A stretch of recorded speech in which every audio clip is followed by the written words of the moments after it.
Hello, I'm Joel Freeman, and this particular vignette is titled "The Nonprofit Factor," and I hope you get a lot out of this particular segment. I was the writer. I authored the book "If Nobody Loves You, Create the Demand." And there's a whole chapter on this particular topic, but it's all a powerful jolt of entrepreneurial energy and wisdom. And I hope you pick it up, and I hope you get a lot out of this particular book. Now, when it comes to the nonprofit factor, you know, we talk about the whole idea of social entrepreneurship, doing good while doing well. And I hope that you are currently wildly successful, or that you will be incredibly successful in the future as you implement perhaps some of the principles that you're hearing even in these segments that will help to give you just a few creative ideas perhaps that'll raise your game from A to A+. But I really want to encourage you to plan on developing a nonprofit organization even if your business is small, or when your business is still small. And if your business is really growing and expanding, it's never too late to do it, but to start thinking like a philanthropist, even when you don't have anything to give. But start dreaming and thinking. And you know, St. Francis of Assisi said, first do what's necessary. Then do what's possible. Suddenly, you're doing the impossible. Now, the necessary part is probably things just like getting up in the morning in a timely fashion and brushing your teeth, taking a shower, eating breakfast, getting in your automobile, picking up the phone, or sending an email, or writing a letter. Whatever it is, that's the necessary part of living and having a business enterprise. And then do what's possible. And maybe that means that you're going to invest in some stock.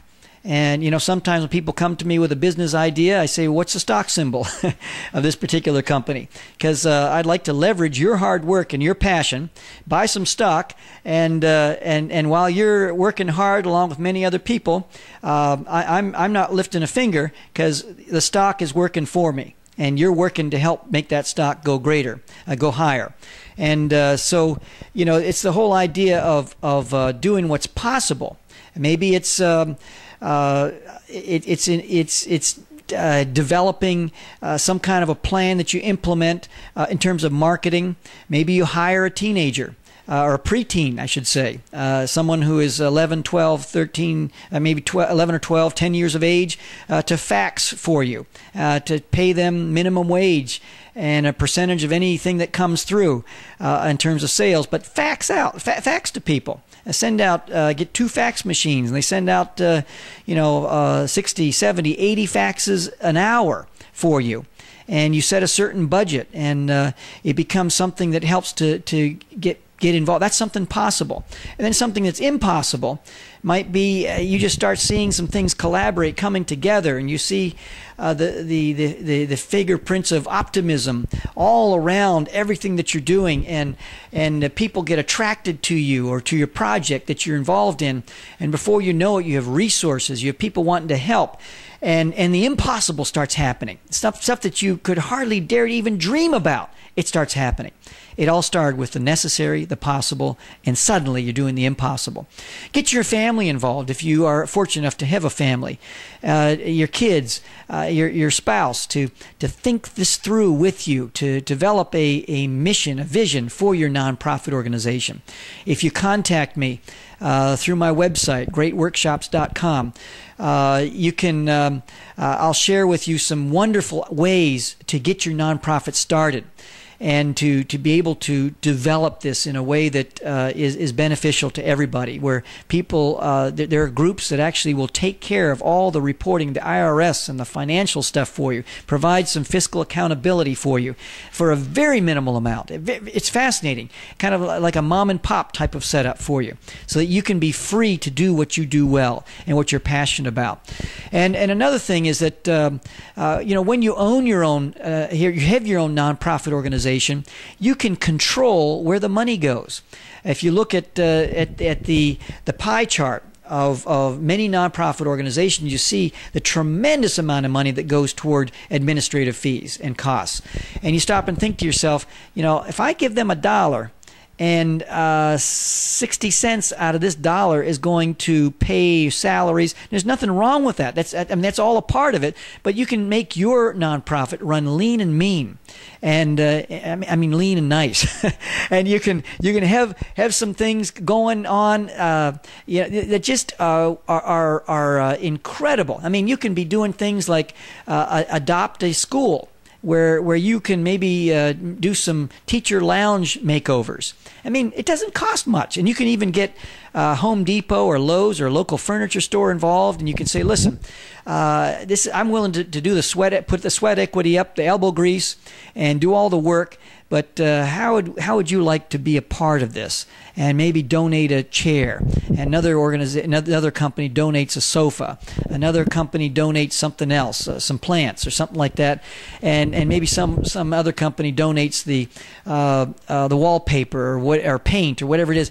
And next thing you know, you have all the ingredients. You haven't spent a dime, but you now have all these organizations involved in making over the teachers' lounge, so that it can become like an oasis for teachers who are teaching kids in the community to go to when they have an off time, a class, a break in the day. They can go there and they can relax and feel like they've just taken a little vacation. And what a benefit that is. All it takes is someone with an entrepreneurial instinct who wants to do well, but wants to do good while they're doing well. And that's the kind of stuff I think that really matters 100 years from now, perhaps even 1,000 years from now. And maybe you want to provide incentive gifts for students that get an A or a B or above on their report card. And it might be something small, but you can get stores involved, local merchants involved in this. And you can, or maybe have a magician put on a big event for donate his or her time for all the students B and above, that they can come to this special event that this magician is going to put on an event for them in honor of their hard work over the year or over the semester. So there's just so many ways that your nonprofit can really impact. And maybe your nonprofit can give an award every year to the brightest kid, or have an essay contest or something like that. These are the types of things I think that can really impact locally in your community. And of course, internationally, there's microfinancing. There's groups like Kiva.org where you can give a small amount of money to someone who wants to open up a bicycle repair shop in India, or a tailor shop in China, or some other enterprise in Africa or something. And here it is. All they need is $850 to develop all the equipment to repair bicycles. Now imagine $850, and you can give a certain amount of that, $50 to $100. What's $50, $100 to be able to help that person, and have people on the ground to verify that the money is going for that purpose, and then to, in some cases, they even have that person give the money back without interest-free loan, and to help them so that their dignity and self-respect isn't stripped in the process. A tremendous way for your nonprofit to reach out internationally. I just think that something like this is so important when we're thinking about having a business enterprise. Think about a nonprofit and the advantage that it can provide for your business and for your emotional and spiritual well-being. Thank you so much for spending this time. Pick up the book, If Nobody Loves You, Create the Demand, and I'd love to hear from you. Thanks for hanging in with me during this particular segment.